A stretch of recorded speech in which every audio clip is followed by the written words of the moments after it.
Ahoi,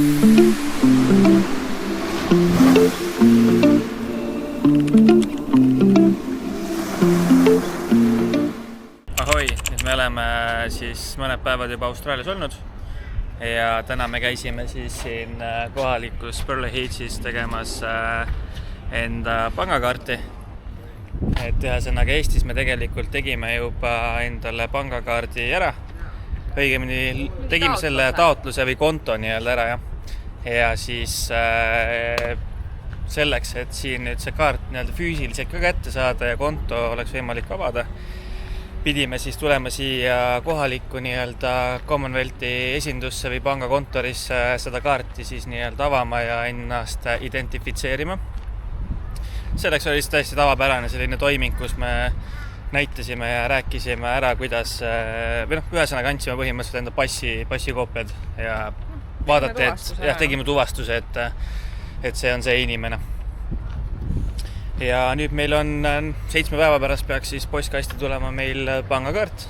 Kaardiga tegelikult saame maksta juba varem, et me peame veel tegema sellise asja, et me peame helistama siis Commonwealthi nii-öelda, ma ei tea, head office'isse ja seal siis põhimõtteliselt ka kuidagi identifitseerima, et siis saaksime oma nii-öelda mobiiltelefonisse määrata siis selle nii-öelda või walletisse lisada selle kaardi ja teha siis selle makse nii-öelda sealt ka. Aga jah, kui on viimased, ütleme niimoodi, et esimesed päevad, mis me siia tulime, on olnud üsna kiired, siis me ei ole jõudnud igast asjast nii-öelda sellist filmi või kaadrit teha päris, aga me üritame edaspidi teha rohkem nii-öelda nagu päevakaupa ja anda nii-öelda põhjalikum ülevaate igast oma tegevusest, aga eks see kogu filmimise asi meile ka uus ja vahepeal lihtsalt unustame ära ja Ailet ka, kes on meil siis hostib meid siin nii-öelda, ütles ka, et võtke oma kaamera nüüd kaasa, et iga mingi aja tagant, aga eks me üritame võtta. Igatahes praegu käisime, tegime selle ära ja nüüd peamised sellised suuremad asjad on meil vaja veel teha, nagu auto otsimine, see on üsna keeruline minu arust, sest et ei taha nagu päris igasugust suvalist ettejuhtuvat autot endal osta ka, aga samas ei taha ka nagu väga üle maksta ja nende autodega on tihtipeale nii, et vähemalt nii palju, kui ma neile kirjutanud olen või neid otsinud olen, siis nad ütlevad, et et mul on olemas kõik erinevad service-raamatud ja hooldused on tehtud ja nii edasi ja kui sa palud saata pilte, infot, tõendada või näidata, mis sa siis täpselt tegid, siis nad tihtipeale ei mäleta ja kirjutavad sulle, et ma soetasin uued rehvid endale, mingi 4 tükki. No tore, aga räägi õlivahetusest ka. Või siis teine asi on näiteks see, et ma olen omanud autot alates ostmise hetkest saati, näiteks mingi 2010 aasta auto ja siis millegipärast nad nagu ei taju seda, et sinna ka juurde kirjutada nende hooldust asjade kohta mingisugune kas või kergemat sorti ülevaade. Ja üldjuhul nad märgivadki sinna, et et auto on 2010 ja hooldusi asju nad on teinud korrapäraselt. Kui sa midagi uurid, siis nad üldjuhul peale selle rehvi vahetuse ei oska sulle midagi öelda ja reaalsuses tegelikult neid service-book'e neil ei ole või nad lihtsalt, ma ei tea, ei pea neid nagu mitte millekski. Ja siis ühe käest siin alles küsisin ka, et mis sa siis tegid ja siis ta kirjutas mulle, et ta tegi 24 aasta selle, 25 aasta hooldas need ja need asjad ära, aga samas auto on aastas 2006 ehk siis nagu, mis sa siis selle vahepealse perioodi jooksul autoga teinud oled ja selle kohta ta nagu ei oska midagi öelda. Samas ta kirjutab, et auto on olnud nende peres nagu esimesest päevast saati nii-öelda uuena. Ühesõnaga sellised veidrused, mida võib-olla Eestis sai kohta, et on natukene nagu konkreetsem see auto ostu teema. Siin on väga laadmas. Aga siin on kuidagi selline hästi nagu puusa pealt. Aga selles suhtes, et siin autode mõttes ka, et kui ringi vaadata, siis enamasti on ikkagi sellised vanemad autod, et Eestis võib olla sa näed rohkem selliseid uusi autosid, siis siin on pigem vanad Toyotad, Fordid, Mitsubishi, Subaru, Nissanid, sellised asjad. Et siin inimesed ei pane rõhku nii-öelda sellele, et sul peab olema kõige uuem ja ägedam auto, vaid pigem selline töökindel ja vastupidav asi. Aga me vaatame ka pigem sellist SUV-laadset asja, 4-rattaveolist, midagi suuremat, kõrgemat ja et oleks piisavalt ruumi ka seal sees, et saaksime siis kõik enda seljakotid, varustused ära sinna panna ja tulevikus me tahame tegelikult panna ka katusetelgi ja kõiksuguse muu varustuse sinna külge, et oleks võimalik siis natukene ringi nii-öelda trippida siin haussi peal ka. Aga jah, ütleme niimoodi, et praegu siis sellised järgmised tegevused peakski meil olema auto nii-öelda siis leidmine, et siis me saame ka tegelikult päris palju asju nii-öelda juba kergemaks endale, et siin... Sest et me tahame veel whitekaarti teha, autojuhi load ära vahetada, ehk siis me peame tegelikult minema teise osariiki, sellepärast et Queenslandis enam ei saa vahetada juhiluba niisama Austraalia vastu, selle juhiloa vastu, et ainult nüüd New South Walesis ja Perthi kandis siis saab kuni oktoobri lõpuni. Et mõtlesimegi, et vahetame need ära, et siis on nagu kindlam tunne, et ei pea pärast tegema mingit teooriaeksamit ja et seda, mis see on? No sõidu- ja teooriaeksamid jah, selles mõttes, et täna on võimalik siis veel vahetada need load ära nii, et sa ei pea mingisuguseid teste tegema, aga see oleneb ka osariigist, et teatud osariikides on siis juba see piirang nii-öelda peale läinud, ehk see tähendab siis seda, et veel siis New South Walesis ja Perthis nii-öelda seal teisel pool Aussi siis meist saab veel vahetada neid ümber kuni oktoobri lõpuni, aga juba Queenslandi lõpus nii-öelda peab tegema siis, või Queenslandis peab juba ära tegema see kuu nüüd. Ehk siis me sellepärast tahakski nagu autot leida, et saaks nagu need toimingud ka juba ära teha ja töö otsimisega. Jah, ega töö otsimisega on see, et me saame tegelikult juba nagu saata ja otsida ka, aga kuna selleks on vaja seda maksunumbrit ikkagist nendele ettevõtetele, kes siis sind lõpuks tööle võtavad, neid TFN numbrit ja sellega läheb ka natukene aega veel, siis me ilmselt nädalakese veel sätime muid asju nii-öelda paika ja siis saame edasi vaadata. Siin Austraalias on selline põnev asi ka, et nagu kõnniteesid siin praktiliselt ei ole ja ülekäiguradadest me ei hakka isegi rääkima. Meil on vaja saada kuidagi sealt sinna kõnniteele. Me peame sinna liikuma. Jah, ühesõnaga siit vist kuidagi isegi saab üle ka, mul on siuke tunne. Aga sellega on siin mingi huvitav story, et jalakäijatele siin väga mõeldud ei ole ja see on tegelikult väga hea näide ka sellest, miks sul siin autot on vaja. Et autota on päris keeruline tegelikult liikuda. Vahemaad on suured ja nendasi. Suurlinnades pole probleemi, aga väiksemates kohtades või siis äärealadel tegelikult on praktiliselt ainult autoga vaja sõita, nüüd siis ilma autota sa ei tee mitte midagi. Tule, lähme siia. Ja siis Merliine juba leidis selle ägeda poe ka, mida ma arvasin, et see teisele poole, aga me peame sealt ka läbi käima. Ühesõnaga Billabong, ma ei tea, võib-olla keegi teab teist. Mina esimest korda kuulsin sellest brändist Austraalias ja ta on pigem selline õige palil, aga nüüd me avastasime, et see on Austraalias ka. Aga ühesõnaga siin on pigem selline surfarite pood, ma ütleks. Aga müüvad üli kvaliteetsed asju ja hinnaga ja ilusad asjad ja mõnusad asjad, nii et soovitan tulla. Et see on siis selline. Aga käime siit korraks läbi ja siis juba kodu pool edasi. Aga võib-olla, ma ei tea, võtame selle enam-vähem kokku selle asja, mis meil siin nüüd olnud on ja mis edasi saama hakkab. Siin tööotsingul, autootsingul ja seame vaikselt sisse, harjume selle eluga siin. Ärkame hommikuti 5:30, et häälestame ümber tõesti selle Aussi nii-öelda sellise režiimi peale ennast, et siin on hästi tavaline, et inimesed lähevad pigem selline 10 kandis juba magama ja ärkavadki selline 5:30 üles 6. Päiksetõusuga ja siis lähevad, kas teevad väikse jalutuskäigu, lähevad trenni, lähevad otse siis tööle, et kasutatakse võimalikult palju seda päeva valget aega ära nii-öelda. Tegelikult seda ei ole siin palju. Tegelikult seda ei ole palju jah, et 5-6 on juba pime ja praegust ilmadega ka selles suhtes, et ütleme niimoodi, et varahommikud õhtud on nagu Eesti selline külm suveõhtu. Praegu on siis nendel tegelikult siin nii-öelda kevadkuud, ütleme nii, ja järk-järgult nüüd iga nädalaga läheb aina soojemaks.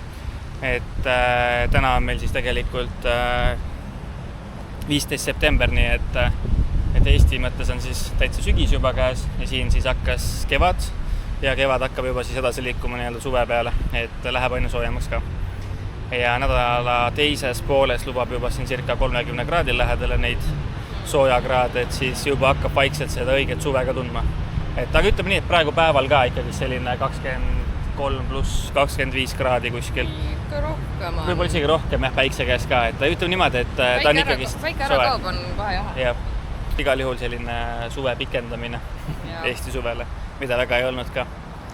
Aga edasised plaanid on auto otsimine ja lubade tegemine ja lubade ümbervahetus õigemini. No ja tiketite tegemine jah, et tahame ära teha forklifti tiketid igaks juhuks, et siis saaks tõstukiga nii-öelda tööd teha ja võib-olla annab ka rohkem mingeid eeliseid ja white card, mis on siis nõutud, et sa tohid töötada ehitustel või siis sellega seotud erinevatel, ma ei tea, ohtlikematel objektidel, et sul on nagu mingisugune safety tehtud. Jah, selline safety sertifikaat nii-öelda selle jaoks, et tegelikult paljudes farmides kohtades seda ei nõuta üldse, aga kunagi ei tea, missuguseid tööpakkumisi sulle pakutakse ja kui see on sul olemas, siis see on tegelikult jälle plussiks võib-olla ka nendele tööpakkujatele, et kui sul on mitu CV-d laua peal ja ühel on, et teisel ei ole, siis igal juhul ma arvan, see aitab eristuda ja annab sulle nii-öelda plusspunkti juurde.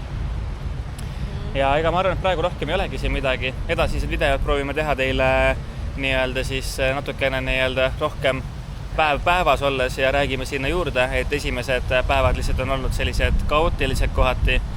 Jookseme siia tänna ja pole lihtsalt sellist nii-öelda ressurssi aega võib-olla olnud ka neid nii täpselt teha. Aga sellegi poolest saame ülevaate teile anda, kus me elame, kuidas me sinna saabusime ja räägime teile lihtsalt kõik need asjad sinna peale juurde ja ma arvan, et järgnevatel kordadel juba saame hoopis paremini teha need asju. Me oleme nüüd autoomanikud lõpuks peale seda pikka otsimist ja oleme esimesed sammud sellega ka ära teinud autoga seoses.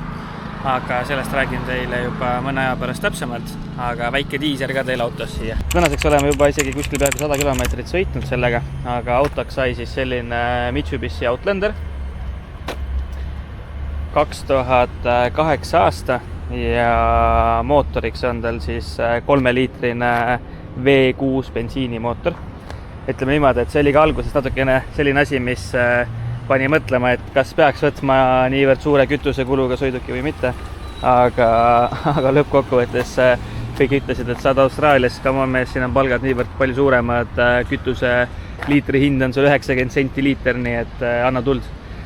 Aga jah, ei, tegelikult selles suhtes, ega siin on kõik autod praktiliselt selliste suuremate mootoritega, ehk siis nagu nii või nii oleks tulnud mingisugune 2,5 liitrine, aga lihtsalt see V6 oli natukene võib-olla see, mis pani mõtlema, et kas see peaks olema see auto, aga täna ma olen küll päris rahul, et sõidab ülimõnusalt, ülisujuv, käiku vahetab väga mõnusalt ja kusjuures V6 mootoriga käigukastil on nüüd see, et ta on nüüd klassikaline automaatkäigukast, mis peaks olema siis natukene lollikindlam kui siis nii-öelda see CVT käigukast. Ja tõesti käiku vahetab ta sujuvalt, mingisuguseid muresid probleeme pole. Erilisi lisasid tal ei ole, et selles suhtes ta on püsikiirushoidja peal, mis oli selline nõue ka, et kindlalt ta peab peal olema meil, et pikkadel sõitudel oleks hea. Muusikat mängib täitsa mõnusalt, kliimad on peal, nelikvedu, saad ka siis lokkida, et on võimalik ka siis nii-öelda nagu aeglustiga sõita nii-öelda keerulisemates piirkondades. Elektriaknad, elektripeeglid, kõik selline tavapärane, et ega tal mingit erilist lisa peal ei ole, et 2008 aasta autoga. Läbisõitu on tal 163 000, värskelt on hooldus tehtud, järgmine hooldus on siis täpselt aasta pärast, ütleme nüüd 15 000 kilomeetri pärast. Ja mis siis veel? Ega tal siin väga midagi rohkem polegi, et lisavarustusena veel siis on tal peal need tuulesuunajad, toonklaasid mõnusad ees taga, et no siin peab olema, siin see päike lihtsalt on nii here, et vähe mõnusam on. Ruumi on ka omajagu. Alguses tegelikult me vaatasime sellist autot, et oleks võimalik siis, ja kusjuures sain kaasa ka siis sellise LED-barri, mis on võimalik siis auto esiotsa paigaldada.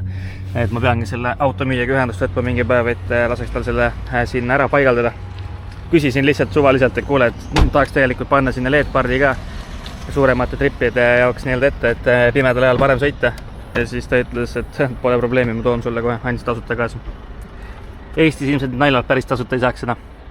Aga jah, siin on siis pagasnik jällegist, see on võimalik tegelikult ka 2 osas alla võtta, päris mõnus, et saad võib-olla siia peale istuda, teha mingisuguseid asju paremini, ma ei tea, midagi sisse panna ja nii edasi siia autole, pagastikusse. Siis on vaja küll see konks korraks ära võtta, sest muidu see kukub sinna vastu. Istmed saab alla klappida, aga alla klappimise puhul on siis sedasi, et need ei lähe nagu päris sirgeks, vaid sa saad niimoodi kokku voltida nad siin ettepoole, et ta tekitab päris suure kaubaruumi küll, aga ei ole päris see. Üks hommik, et lihtsalt kontrollisin põhimõtteliselt ostujärgsel hommikul, et külma mootoriga, kuidas on õlitasemed ja asjad ja ma võime tegelikult korraks lahti ka teha. Merlin tule aita mind korra, et näidata korraks sinna kapoti jälle ka. Mõtlen kaamera. Jep. Et ühesõnaga tegime sellise trikki, et hommikul kontrollisime õlitaset ja kõiki nii-öelda nende vedelike tasemeid ka, et vaadata, kas kõik on okei. Tundub, et selles mõttes oli okei, et õlitase oli seal, kus ta peab olema ja nii edasi. Ja vaadaks siia ka V6 Mivec. Siin on siis see V6 mootor, tõesti ta tegelikult on sedasi, et kui vajutad, siis ta ikkagi astub päris mõnusalt edasi ja selline hea korralik V6 urin on ka järgi, et päris äge. Igatahes sellega on veel selline teema. Siin on nüüd siis dosooli ehk siis jahutusvedeliku paisupakk. Ja ma vaatasin, et tulet siit poolt isegi võib-olla on natukene paremini. Ja ma vaatasin, et see alumine kriips on siis see nii-öelda low level ja et see dosool on üsna selle nagu nii-öelda minimaalse piiri lähedal. Ja tahtsime teada saada, et mis see siis õige nii-öelda selline nii-öelda dosoolse sees peaks käima, sellepärast, et läbi selle plastiku vaatasime, et seal justkui on nagu selline, ma ei tea, tumesinine, roheline, midagi taolist, aga kuna see plastik on ka kollakas, siis ta natukene nii-öelda nagu moonutab seda värvi, jah. Ja siis tegime korgi lahti, vaatasime sinine, 100% sinine. Aga väljast tundus pigem mingi valgusega nagu roheline, just. Ja siis, kuna neid tegelikult miksida omavahel päris ei tohi, siis peab päris kindel olema, mis sa sinna sisse paned. Ja teatud autodel on ka nii, et seal nõuab, et on mingi sulfaadivaba, nitraadivaba, ma ei tea, mis iganes asjade vabada veel seal on ja põhimõtteliselt mingisugune veganõli ei tohi ka olla, mis on sul igasuguste, ma ei tea, biolisanditega ja asjadega, ühesõnaga, või see vedelik. Et ühesõnaga, igal autol on oma moodi asjad nii-öelda. Üldjuhul vist Aasia autodel oli äkki see kollane punane, ma ei mäleta täpselt enam, aga see selleks. Igatahes, siin oli siis sees tegelikult või õigemini siis me käisime Supercheapi poes ka läbi, kus öeldi meile, et siin käib sinine vedelik sees. VIN-koodi järgi vaadati. VIN-koodi järgi nagu, et on sinine. Ja ma mõtlesin, et kurat, nagu mul ei tundu, et ta sinine, tundub nagu roheline. Aga samas ei teadnud ka veel too hetk. Ja siis me helistasin selle auto müüjale, kuule, et mis vedelik siin sees käib, tema ütles roheline. Ühesõnaga igalt poolt oli täiesti erinev informatsioon selle kohta. Ja siis ega mul ei tulnudki rohkem mingisugust erilist mõtet, kuidas seda kontrollida, et me peame mingisuguse nii-öelda asjaga seda proovima sealt kätte saada või teada saada. No alguses me mõtlesime paberit panna. Paberi rulli keerata lihtsalt, et vaatame, mis värvi see siis paber läheb, eks otsast, et kui sealt välja võtta see. Aga siis oli jah sedasi, et läksime poodi, ostsime sellised saapapaelad valget värvi. Enam pole seda näha, see tegelikult on juba siit nii-öelda natuke ära läinud või võib-olla on ka. Igatahes lasid siit selle saapapaela kenasti sinna paaki sisse ja siis oli näha, et 100% roheline. Et selle automüüjal oli ikkagi selles suhtes õigus, et oli see roheline sees. Ja ma ei tea, kas oleks väga hull olnud, kui ma oleks sinise pannud, võib-olla autotüübid teevad rohkem ja täpsemalt, igatahes mina siia seda sinist õnneks sisse ei pannud. Ja eks ma lähen ostan seal Supercheapis selle liitrise pudeli rohelist ja paneme seda sinna peale. Kusjuures, kui praegu vaadata seda nii-öelda, siis sõiduga tegelikult on nagu paisunud suht sinna maksimumjoone lähedale. Ehk tegelikult ta ei peaks ka olema väga palju sellest ülemisest joonest nagu siin üleval. Aga ütleme niimoodi, et natukene võib siia peale valada, kuigi mul tundub, et see on võib-olla ainult 200-300 milli, mis sinna juurde läheb praegu. Aga sellegi poolest lasta siis olla nii, nagu ta peab. Miks see vee- ja jahutussüsteem on oluline sellepärast, et Austraalias tegelikult lähevad ilmad tohutult kuumaks. Mootor ise juba toodab nii palju seda kuuma ja sooja, et kui lõpuks siin see jahutusvedelik ei ole piisavas koguses või ta on juba natukene nii-öelda pikemat aega olnud, siis lihtsalt ta ei pruugi mootorit jahutada ja võib juhtuda nii, et mootor lihtsalt ühel hetkel jookseb kokku. Nii et seda asja ei taha ja see on suht kallis lõbu, kui midagi sellist peaks juhtuma, nii et jah. Aga ei, selles mõttes tundub, et kõik on praegu tavapärane ja peab nii nii ka olema, et auto justkui sai ju värskelt hooldatud, nii vähemalt meile see automüüja rääkis. Aga jah, selline see auto välja näeb ja meie oleme väga rahul. Jah, ma arvan ka, et see auto sai hea. Aga jah, selles mõttes, et visuaalselt ta näeb suht hea välja, loomulikult tal on kuskil kergelt mingi kriipsud-krapsud, see on igal Austraalia autol on ta uus või vana, igal pool on mingisugused asjad peal. Aga sellised tegeved, et tuulesuunajad, ma ei tea, kivikaitsed kapotile on siin ka peale pandud, et üht-teist on ja näeb täitsa, ma arvan, viisakas välja ja selline mahukas suur auto. Ja ajalugu on ka olemas kõik, mis tehtud on. Jah, ajalugu on ka olemas jah, et selline korralik nii-öelda info on teada justkui, mis selle autoga on olnud ja tehtud, ja see on jah huvitav, et tegelikult kui sa auto ostad selle, mis tegelikult juba rääkisime ka sellest, et kui sa ostad diileri käest auto, siis diiler annab sulle kaasa garantii. Alguses me on nii kindel, et võib-olla sellist on mingi müügijutt, aga tegelikult tänaseks on tulnud juba need erinevad meilid ka mulle meili peale, kus on siis riiklikult öeldud, et jah, et su autol on garantii selle ajani 12 kuud. 3 kuud on see garantii, kus justkui nagu nad peaks siis kõik korda tegema, kui midagi peaks juhtuma, aga jah, eks kindlasti seal on ka mingi tagad sees, ma arvan. Tead, ma sain aru, 3 kuud on see, kui me jääme teie äärde, saame kutsuda selle boksiiri. See oli ka, aga samas ja 12 kuud oli see kogu üldgarantii. Ja, aga minust 12 kuu jooksul nad ikkagi kõik ei teinud, seal oli ka mingi teema, et mingi teatud aja jooksul on sul nagu mingid asjad ja siis pärast on ühesõnaga, ta on selline nagu tore, et sul on see, aga ma ei tea, kas ta lõppkokkuvõttes midagi hullud päästab ka, päris kindel ei ole. Ühesõnaga, praegu me käisime Maanteeametis, käisime autot tegelikult siis enda nimele vormistamas ja nii mõtlesime, et chillime, tuleme vaatama siin lähedal olevasse piirkonda, mõnda parki, istume maha, naudime loodust. Täna on juba päris soe, võrreldes esimeste päevadega, ma arvan, et ma ei tea, ma tulin siia poolesse jätka pilti. Et ühesõnaga esimesed päevad oli ka päeval ikkagi soe, selline korralik Eesti suve ilm. Nüüd vaata, seal on see kekko või mis siis on sisalik. Proovin seda näidata teile. Pead lähema või mina või ise. Ma loodan, et see krokodill ei hammusta mind. Ei lähema. Ma ei tea, vaata, kui ta varjust, et on näha. Ja võib-olla ei pruugi panna pigem. Jookse pärast. Ühesõnaga, ütleme niimoodi, et ma nendele krokodillidele väga lähedale praegu minna ei tahaks, aga tundub, et ta pigem pelgab meid. Jah, igatahes. Ta on sisalik pigem, ta ei ole kekko, see kekko oli see väiksem nii-öelda, see on jah pigem mingi sisaliku laadne asi.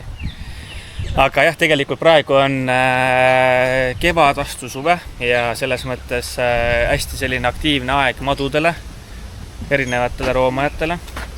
Ja tegelikult ma siin olen jälginud ka mingisuguseid, õigemini Facebook on mul ette visanud erinevaid Austraalia siis maopüüdjaid ja siis iga päev hommikul teed luugid lahti ja vaatad Facebooki. Esimene asi on seal vastas, et Gold Coastilt saime kätte selle Brown Snake'i, sealt käime kätte selle püütoni, seal oli see poa oli jalutanud või roomanud mingisuguse inimese voodi alla, juhuslikult astus ta saba peal, enam tundis, et midagi imelikku oli seal. Ja siis ma mõtlesin ka, et täitsa pekkis, et nagu kõik mingisugused õhuavad ja värgid tuleb kohe sulgeda, muidu need on ka sul seal voodis ja toas igal pool. Gold Coast on ju nii suur. Ei, see on suur jaa, aga lihtsalt ikkagist nagu, et praegu on hästi aktiivne aeg nendel madudel ja need asjad, siis peab olema selles mõttes ettevaatlik. Ja kohalikud nagu nad ei tee väljagi sellest, et meil tegelikult maja nii-öelda kaaslased või naabrid ütlevad ka ja õigemini meil on ka väike koer, eks. Ja nad ise ka seal nagu väga ei tee sellest välja, et siin on järgmine sisalik. Päris palju on neid siin, kes siis tegelikult ütlevad ja hoiavad enda neid uksi pidevalt lahti, et see koer saaks õue välja joosta. Mina natukene põen seda sellepärast, et äkki sealt roobab sisse sul mõni elukas, aga loodame, et siis nii ei lähe. Igatahes see park on tegelikult hästi ilus praegu, võin teile korraks näidata seda. Siin on selline väike kiigi peal on purskkaev. Siin ümbruses on hästi palju ilusaid maju. Äkki tuli mingi Robina Gardens või midagi taolist, aga ühesõnaga hästi selline mõnus. See ei ole papagoi ju. On ikka, see on papagoid jah. Ja siit pea kohal istus 3 papagoid ka veel päris äge. et tegelikult see loodus on nagu üliäge, sa näed lihtsalt tavalises pargis kõndides papagoisid, sa näed seal erinevaid roomajaid, õnneks me madusid veel näinud ei ole, küll aga igasugused sisalikud ja gekod ja sellised asjad oleme ära näinud. Vallapiisid oleme näinud, mis on siis sellised väiksed nii-öelda nagu känguru moodid, on nagu, nimetatakse nagu linnakängurudeks praktiliselt. Ja koalat veel ei ole õnnestunud näha, aga ja sellised kanad ja ma ei tea, kuidas neid nimetatakse. Need on praktiliselt igal pool, kalkunid ja need on praktiliselt igal pool, metsas, linnas, autopoest, tankla taga, tankla vetsus, igal pool, nagu absoluutselt igal poolt võid leida neid. Et autoostuga siis läks, ma arvan, et meil pigem hästi, et tegelikult autot me vaatasime päris pikka aega erinevatest kanalitest, Country, Facebooki marketplace'id, erinevad autoaiad, autopoed, autoleheküljed. No ja lõpuks me kammisime kõik marketplace'i ära niimoodi, et me lihtsalt refresh isime kogu aeg, et ja tulid samad autod asjad lihtsalt. Tuleks uusi midagi, sest et meie tahtsime kindlasti bensiini, et oleks maastur, need olid nagu põhiasjad ja et kilometraaž ei oleks liiga suur. Et ja siis Karel leidis lõpuks ühe auto, mis nagu jäi talle rohkem silma ja siis ta nagu kogu aeg rääkis uuesti sellest, sama, et kui me muid autosid vaatasime ja siis ma mingi, et davai, lähme vaatame siis seda, et see ei olnud meist kaugel ka, see oli mingi 17 kilomeetrit, mingi second gear. Ja, selline väike perefirma nagu ja kahe mehe firma praktiliselt ja ma ei tea, hooldavad, parandavad autosi. Pigem ongi sellised, kes võtavad mingisuguste diilidega autod endale sisse, teevad korda, müüvad uuesti maha, ilmselt mingisuguse vahelt kasuga, eks. Aga ja, esmapilgul igatahes auto tundus hea, tal olid kõik sertifikaadid olemas, hooldused tehtud, tegime ka sellega päris korraliku nii-öelda test drive'i koos siis Aileti elukaaslasega, kes aitas siis transportida meid ja ka tulla vaatamast autot nii-öelda. Ja väänasime, keerasime seda autot igatepidi, pidurdasime, kiirendasime, kõik tundus väga okei, käigukast vahetas sujuvalt käike, mootor töötas ühtlaselt, ei olnud mingid imelikke hääli, kriukse kuskil, et ma arvan, et võiks olla justkui okei auto. Auto hind oli siis meil $9,990. Tegelikult selle hind oli algselt $11,000. $11,000 ja siis ma vaatasin, et okei, et pigem veits on kallis, et ei taha nagu kõike raha päris auto alla ka panna, et nagu muid asju on vaja ka osta ja maksta. No ja me mõtlesimegi seda ka, et kui peakski olema, ma ei tea, midagi läheb katki, et peab midagi parandama, et siis on nagu see raha meil nagu ka olemas kohe. Et tagavara siuke, et ei pane kohe kõik auto alla. Ja, aga hetkeseisuga siis ikkagist jäime selle auto peale. Ütleme niimoodi, et ma tegelikult vaatasin väga palju erinevaid autosid ja me olime valmis minema ka Brisbane'i pool, et selle auto me siis soetasime tegelikult Gold Coastilt, aga natuke Gold Coastist eemale, mingi 20 kiltsa, aga põhimõtteliselt samast piirkonnast. Ja pidime minema ka Brisbane'i pool autosid vaatama, aga seal Brisbane'i pool olid kõik igasuguseid muid marke, Nissan X-Trailid, Toyota Kluger, mis on siis sama nagu Eestis Toyota Highlander näiteks ja natukene vanemad autod, aga ütleme niimoodi, et kuna ma nägin, et see auto näeb hea puhas välja, ta on justkui ka värskelt hooldatud. No me kontrollisime õli, see oli ilusti puhas. Kõik õlid, vedelikud vaatasime nagu üle, kuskilt ei lekkinud ja ma ei tea, tundus nagu täiesti okei auto. Ja see inimene ise ka tundus, kes müüs tegelikult selline nagu siiras aus, aga loomulikult eks ta oli müügimees ka ja ma ise olen ka autosid müünud, seega ma kujutan ette, mismoodi see müügitöö käib tegelikult ja nii edasi. Aga kohalikud ütlevad, et üldjuhul mingi osaga sa saad alati võtta, vahet ei ole. Et kui sa päris tutikat autot poest ei osta, siis sa ei tea kunagi. Et selles mõttes mind natukene rahuldas selle auto puhul see, et selle autoga tuli kaasa tegelikult 12 kuud garantiid, aga sellest siis 3 kuud oli nii-öelda täisgarantii. Jah, on nagu täisgarantii, et põhimõtteliselt idee poolest, kui peaks midagi mootoriga juhtuma selle 3 kuu jooksul, siis nad peaks selle nagu korda tegema. Ja 12 kuud, seal olid mingid väiksemad sellised asjad. Aga ütleme niimoodi, et see oli ka võib-olla üks selline asi, mis natukene rahuldas, et teiste autodega seda ei oleks olnud, seda mis eraisik ja mis tuli ka välja, et Queenslandi osariigis näiteks pauku pannud auto, mis on taastatud, põhimõtteliselt eraisik, kes seda müüb, sellest ei jää mitte ühtegi jälge, see ei lähe isegi kuskile kindlustus nii-öelda raportitesse, mida sul on võimalik kuskilt välja võtta, vähemalt niimoodi meile nagu seletati ja me saime aru sellest.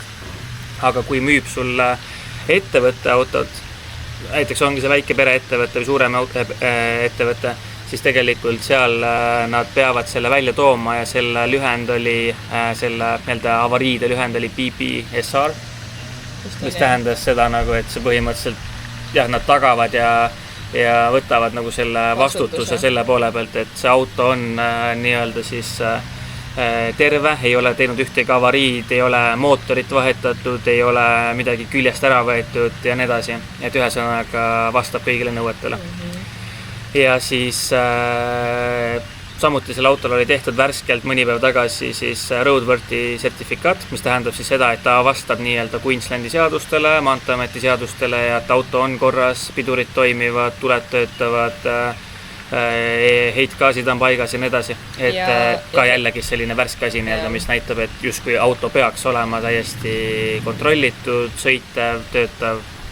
Ja seda kindlasti on vaja, kui tahad oma nimele siis autot registreerida, et ilma selleta mitte osta. Ja, et tegelikult nüüd me täna käisimegi hommikul, eile siis saime auto kätte ja nüüd täna hommikul käisime Maanteeametis. Jällegist üks pro tip ka, et kui te olete tulemas Austraaliasse ja peate minema Maanteeametisse, ma ei tea, lube vahetama, eksamitele, autot registreerima ümber, numbrid väljastama, mida iganes, siis minge vähemalt pool tundi ennem selle esinduse avamist kohale, sest et me läksime mitte päris pool tundi, 15 minutit võib-olla kuskil, umbes niimoodi. Ja, et siis me olime kuskil seal järjekorras selline, ma arvan, mingi 6-7. Õnneks tegelikult nii kui uksed avati, saime kohe sisse, aga selles suhtes, et selle järgneva 10 minutiga oli meil sinna ukse taha tulnud juba veel 20 inimest. Ehk tegelikult see järjekord läks nagu minutitega, oli ta teisele poole maja juba. Ja parkla oli kõik täis juba. Ja parkla oli kõik täis autosid, et väga nagu õigel ajal. Aga jah, ühesõnaga auto saime täna ümber registreeritud oma nimele. Nüüd me oleme ametlikult selle auto omanikud. Algselt ma mõtlesin, ma panen selle enda nimele, aga kuna me tahame ka enda juhiload vahetada ümber Austraalia juhilubade vastu, ja selle põhjus on see, et tegelikult oktoobri lõpuga enam ei kehti Euroopa teatud riikide juhiload, seda saab vaadata ka sealt Austraalia nii-öelda Maanteeameti lehe pealt siis, et mis riigid sinna alla kuuluvad, mis ei kuulu. Igatahes näiteks Baltikum on üks osa sellest siis, kelle juhiluba enam Austraalia edaspidi ei tunnista. Ehk siis, kui sa tuled siia ja tahad alaliselt elama jääda näiteks, siis pead tegema ära nii nagu Eestis siis sõidueksami ja siis ka teooriaeksami.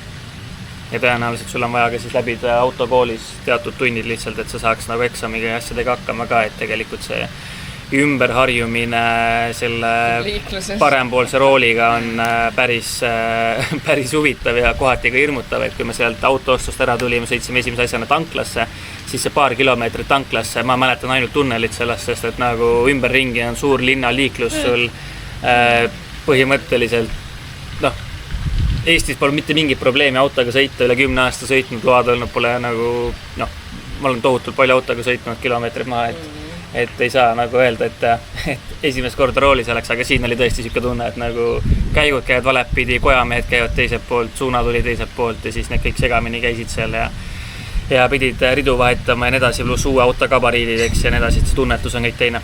Aga selles mõttes tegelikult juba praegu tuleb suht okeilt see sõit välja, et nagu midagi hullu ei ole. Ja harjub ära vaikselt selle teise rooliga, aga jah. Et ühesõnaga nüüd selle Maanteeameti poole pealt ka võib-olla veel nii palju, et seal läks meil kuskil tunnikene aega, et hästi põhjalik on, seal tuleb jälle tuvastada ennast praktiliselt igale poole, kus sa lähed mingeid riiklikke asju tegema, midagi väljastama, küsima, siis tuleb tuvastada ennast vähemalt 4 dokumendiga. Üldjuhul nad loevad selleks pangakaart, pass, mingit elektriarvet näiteks või üürilepingu, mis on sinu nimel ja et näiteks me nüüd tegimegi, et mina andsin 2 Eesti pangakaarti, 1 passi ja rahvusvahelised juhiload, eks? Ei, tegelikult ta ei võtnud neid rahvusvahelised, meie tavajuhiload. Okei, tavajuhiload, et põhimõtteliselt saime sellega hakkama. Igaks juhuks me siin skeemisime ka endale ühe telefoniarve, mis oli siis meil siin sõprade poolt Austraalias nii-öelda, neile iga kuu tuleb siis sinna peale.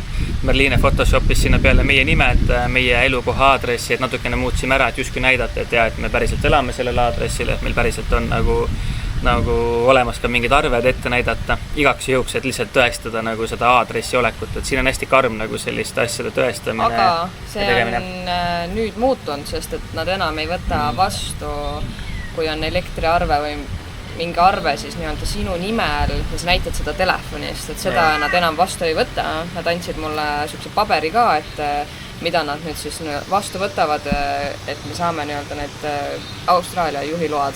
Ja selleks üheks põhjuseks oligi see, et me registreerisimegi sellepärast auto mõlema nimele, sest me saime sealt see koodi nimi oli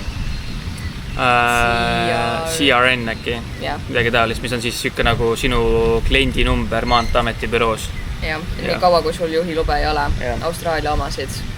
Et siis me saame mõlemad selle koodi ja nüüd me homme hommikul siis lähmegi nagu vahetame ära. Siis see kood on meil mõlemal olemas. Aga jah, tegelikult algselt oli nii, et need juhilubade vahetusega, et Queenslandis justkui nagu enam ei pidanud pärast 1. või 2. juulit saama vahetada neid juhilubasid Austraalia omade vastu. Aga kuna siin on nagu see osariikide süsteem, eks siis New South Walesis ja Perthi pool siis justkui saab vahetada veel oktoobri lõpuni neid juhilubasid, siis ilma eksamite ja testideta. Nüüd ma ei saagi aru, et kuidas me siin saame. Kuigi nüüd justkui praegu tundub, et tegelikult saab ikkagist täna siin ka veel vahetada, sest et ütles ka meile, et tulge nagu uuesti. No me vajame lihtsalt seda NAATi tõlget, mis on siis nagu nende ametlik tõlge, mis siis tõlgib nagu su juhiload ja asjad sinna ametlikku siis nii-öelda, ma ei tea, Austraalia inglise keelde, mis näitab, et siis tegemist on päriselt mingi rahvusvahelise juhiloaga või midagi taolist. Ühesõnaga peab olema see NAATi tõlke mingi märgis juures seal. Et isegi sellest, et me tegime Eestis International juhiload, ei piisanud. Võib-olla ta aitab ikka natukene juurde, eks, et midagi teha või tõestada. Ma ei tea, võtnud seda kätte või isegi vaadata mingi, et me seda ei aktsepteeri. Et ühesõnaga seda nad enam ei aktsepteeri siin. Vanasti väidetavalt piisas sellest Internationalis ka, aga jah. Iseenesest tegelikult neid lube ei pea ümber vahetama, kui sa tuled Working Holiday viisaga, sest et tegelikult Working Holiday viisa on justkui nagu ajutine elamisluba sul riigis ja siis ei nõuta sul seda juhiluba kohalikku. Et siis sa tegelikult võid selle International juhiloa või enda juhiloaga ringi sõita, keegi midagi ei tee, aga me vahetame selle lihtsalt igaks juhuks ära, et me ei tea, kaua me siin oleme, mida me siin täpselt tegema hakkame. Ja tegelikult teatud kohtades jällegi enda isikutuvastust on sul lihtsam teha, kui sul on Austraalia juhiluba või Austraalia dokument. Et ma arvan, et see lihtsalt tuleb plussiks juurde nii-öelda. Mugavam asju ajada pärast. Just. Ja ega siin selles mõttes midagi muud ei olegi. Maanteeametist võib-olla veel nii palju, et iseenesest suhtlus oli selline kiire, viisakas, sõbralik, jällegist hästi karm, nii nagu ka igal pool mujal on need kontrollitärgid, siis hästi palju tuleb tõestada, kontrollida. Ja siis võib-olla summas ka, et auto ümberkirjutus läks maksma siis $360 äkki, midagi taolist. Kas veel $374? No võimalik. 200 euri. Ja 215-220 euri kuskil sinna kanti. Et erinevad riigilõivud ja asjad läsid sinna hulka, Maanteeameti nii-öelda siis tunnistused ja asjad, et ühesõnaga auto on nüüd ametlikult kirjutatud ümber siis meie nimele. Algselt pidime tegema ainult nagu minu nimele, aga panime igaks juhuks Merline ka, sest et jällegist tänu sellele, et Merlinel on ka nüüd justkui näiteks olemas see CRN number, siis see on ka tegelikult üks ametlik tõestuslik dokument, mis sobib nii-öelda Austraalia governmentile, ehk siis sa saad sellega jälle tunnistada ja tõestada, et jah, mina olen see isik, mul on päriselt siin riigis auto minu nimel, vastab sellele aadressile ja nii edasi. Ehk siis me tegime puhtalt selle pärast, et oleks ka tal olemas, sest me kunagi ei tea, võib-olla järgmises kohas on mingi järgmine punktisüsteem, mis nõuab sult, ma ei tea, veel mingit lisadokumente või midagi taolist, siis on vähemalt midagi olemas jälle. Ja ega rohkem praegu ei olegi, ma arvan, selle auto teema kohta midagi rääkida. Ja anname sellest ülevaate ka, eks, kuidas need asjad siin täpsemalt käivad. Et nüüd proovime natukene niimoodi step by step tehagi iga selle sündmuse kohta mingisuguse vahe kokku võtta. Et kõigil ilma rahvastel on alla vapustavad hea ja siis korda mul veel, et homme on